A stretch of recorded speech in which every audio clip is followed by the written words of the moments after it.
দেশ এবং দেশের বাহিরে যারা যারা আমার ভিডিওটা দেখা শুরু করেছেন সবাইকে জানাই নমস্কার। কেমন আছেন সবাই? আশা করছি সবাই ভালো আছেন। আমি ব্লগস বাই বিউটি চট্টগ্রাম থেকে বলছি। আমিও আপনাদের আশীর্বাদে ভালোই আছি।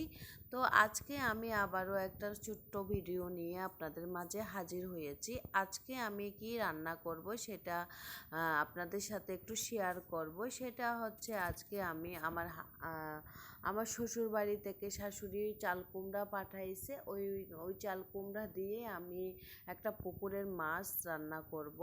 তো পুকুরের মাছের নামটা জানি না অবশ্যই। ওই মাছটাই আমি আজকে রান্না কেটে বেছে ধুয়ে নিয়েছি। তারপর আমি এটা কাঁচামরিচ দিয়ে রান্না করব। কাঁচামরিচ, ধনেপাতা, চাল কুমড়া দিয়ে এই মাছটা রান্না করব আর কি। প্রথমে আমি পেঁয়াজ, রসুন, আদা বাটা এগুলো দিয়ে একটু কষিয়ে নিয়েছি। তারপর আমি মাছগুলো দিয়ে দিব, সাথে চাল কুমড়ো দিয়ে ধনেপাতা দিয়ে মানে নামাই ফেলবো আর কি। তো রান্না করতে করতে বন্ধুরা একটা কথা বলি, সেটা হলো যে কিছু কিছু আপনজন মানুষদেরকে না কলজা ভুনা করে খাওয়াইলেও তারা সন্তুষ্ট হয় না। তাদেরকে যতক্ষণ করতে পারি ততক্ষণই ভালো, আর যদি করতে না পারি তাহলে ওরা ওরা নিজেকে একদম মানে মানে আড়াল করে ফেলে। আসলে এগুলা ওরা না আপনাকে প্রয়োজনে আপনার কাছে ডাকবে, প্রয়োজন ফুরায় গেলে আপনার কাছ থেকে অনেক দূরে দূরে চলে যায়। তো আসলে এই সমস্ত নোংরা মন মানসিকতার মানে আপনজনগুলোর কাছ থেকে এ ধরনের আচরণ যখন পাই তখন নিজেকে খুব খারাপ লাগে এবং কষ্ট হয়। তো এই কষ্টগুলোর থেকে দূর করার জন্য সব সময় যখনই বুঝতে পারবেন এ ধরনের মানুষ আপনার পাশে আছে, তাহলে এদের কাছ থেকে দূরে থাকার চেষ্টা করবেন। তাহলে নিজেও ভালো থাকবেন, নিজের মন মানসিকতাও ভালো থাকবে। কিন্তু আমি তো পারতেছি না, কারণ আমি সহজ সরল মানুষ। হ্যাঁ, আমাকে একটু মিষ্টি কথা, মিষ্টি সুরে কথা বললে আমি বরফের মতো গলে যাই।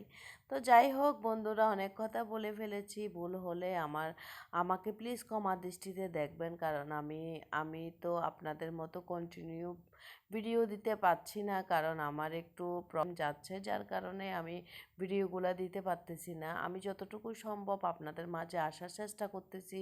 তো আমার ভিডিওটুকু যদি ভালো লেগে থাকে প্লিজ আমাকে একটা লাইক দিবেন, একটা কমেন্ট করবেন, আর একটা সাবস্ক্রাইব করবেন। আপনি যদি সাবস্ক্রাইব করে থাকেন আপনাকে অসংখ্য ধন্যবাদ। তো যাই হোক, আর যদি আমার ভিডিওতে কোনো কারণে যদি ভুল ত্রুটি হয়ে থাকলে আমাকে ক্ষমার দৃষ্টিতে দেখবেন। আর আমার কথায় কোনো আত্মীয় স্বজন যদি ভুল বুঝেন তাহলে আমাকে ক্ষমার দৃষ্টিতে দেখবেন। তো আজকের ভিডিওটা ছিল হচ্ছে আমার 12 তারিখের ভিডিও। সেই দিন ছিল আমাদের আমি বৌদ্ধ ধর্ম অবলম্বী। আমার আজকে মাঘী পূর্ণিমা ছিল, আমাদের একটা ধর্মীয় উৎসব ছিল। এ সে সে মাঘী পূর্ণিমার দিনে আমার এই ভিডিওটা। সবাইকে জানাই সে মাঘী পূর্ণিমার মৈত্রীময় শুভেচ্ছা। সবাই যেন সুখ শান্তি, সবার পরিবার যেন সুখ শান্তিতে ভরে ওঠে, এই কামনাটুকুই করি। তো ভালো থাকবেন, সুস্থ থাকবেন, নিরাপদ থাকবেন, সুস্বাস্থ্য কামনা করছি। এবং আগামী দিনে নতুন কোনো গল্প নিয়ে, নতুন কোনো ভিডিও, নতুন দিনের কাজকর্ম নিয়ে আবারও আপনাদের মাঝে ফিরে আসব। তো ততক্ষণের জন্য আপনাদের মঙ্গল কামনা করে আজকে এখানে বিদায় নিলাম। টাটা।